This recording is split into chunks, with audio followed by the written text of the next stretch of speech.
ಸರಿ ಸರಿ ಕೇಳೋಣ ಬಾ ಇಬ್ರು ಮಂದಿ. ಟೀಚರ್ ಟೀಚರ್ ಏನಾಯ್ತು ಕುಸುಮ ನಿಮ್ದಕ್ಕೆ? ಟೀಚರ್ ಬುತ್ತಿ ಒಳಗೆ ಇಡ್ಲಿ ಹಾಕ್ತಾರಲ್ರಿ, ಅದಕ್ಕೆ ಕೇಳಕ್ ಬಂದಿದ್ವಿ ನಾವು. ಮತ್ತೆ ಇಡ್ಲಿ ಹಾಕಲಿಲ್ಲ ಅಂದ್ರೆ ದೇವ್ ಬೆತ್ತನ್ನ ಹತ್ತಾವಂತ ನಮ್ಮ ಅಜ್ಜಿ ಹೇಳಿದ್ರಿ. ಮತ್ತೆ ಮೊನ್ನೆ ನಮ್ಮ ಅಪ್ಪರನ್ನ ಹತ್ತಿದ್ರೆ ನಾಯಿ ಬೆನ್ನು ಹತ್ತಾವ ಅಂತೇಳಿ. ಮತ್ತೆ ನಾಯಿ ಬೆನ್ನು ಹತ್ತಾವ ದೇವ್ ಬೆನ್ನು ಹತ್ತಾವ್ರಿ ಟೀಚರ್ ಹೇಳ್ರಲ್ಲ. ಅದು ಕುಸುಮ ಹಂಗೆ ಅಲ್ಲ. ಅದು ಇಡ್ಲಿಗೆ ಏನು ಒಂದು ಕ್ಯಾರೆಕ್ಟರ್ ಇದೆ ಅಂದ್ರೆ ಅದು ವಾಸನೆ ಎಲ್ಲ ಹೀರ್ಕೊಳ್ತದೆ.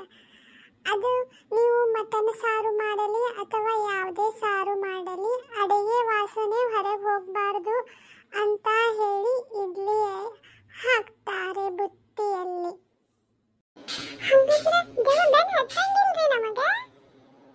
ಹೇ ದೇವ್ ಬೆನ್ನು ಹತ್ತಲ್ಲ. ಹೌದು, ಈ ಯಾವುದೇ ದೆವ್ವ ಬಂದುಬಿಟ್ಟು ನಿಮಗೆ ನಿಮ್ದಕ್ಕೆ ಆಗಲಿ ನಮ್ದಕ್ಕೆ ಆಗಲಿ ಬೆನ್ನು ಹತ್ತೋದಿಲ್ಲ.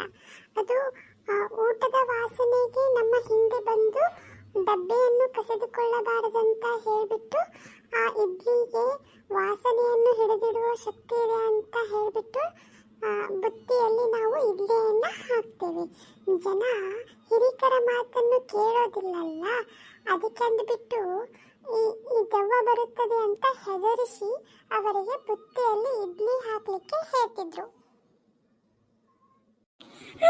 ವಾಸನೆಗೆ ದೆವ್ವ ಬೆನ್ನು ಹತ್ತಿ ಬರ್ತಾವಂದ್ರಿ ಟೀಚರ್ ನೀವು?